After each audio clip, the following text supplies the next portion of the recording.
माझे नाव आहे त्रिशा पूनम अमित लोंढे. तुमच्या सगळ्यांच्या जीवनातला सगळ्यात मोठा घटक म्हणजे पाणी. तुम्ही मला ओळखता. पाणी वाचवा या विषयावर बोलणार आहे. पाणी नसेल तर आपण कसे जगणार? पाण्याची आपल्याला खूप गरज आहे. पाणी पिण्यासाठी, अंघोळीसाठी, शेतीसाठी व इतर कामासाठी लागते. पाणी नसेल तर शेती कशी पिकणार? आपण झाडे तोडतो तर पाऊस कसा पडणार? पाऊस नसेल तर पाणी कसं मिळणार? नदीमध्ये खूप घाण टाकतो, सगळं पाणी दूषित करतो.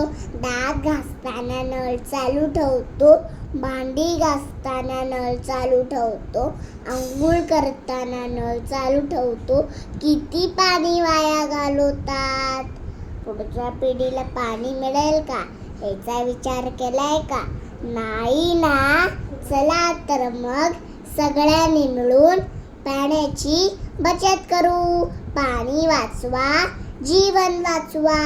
आजोबांनी पाणी पाहिले नदीमध्ये, वडिलांनी पाणी पाहिले विहिरीमध्ये, आपण पाहतोय नळामध्ये. आपली मुलं पाहतील बाटलीमध्ये, नातवंड पाहतील कॅप्सूलमध्ये.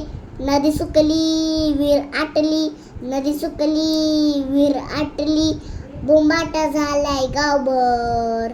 पाणी जरा जपून वापर करा, पाणी जरा जपून वापर करा. धन्यवाद.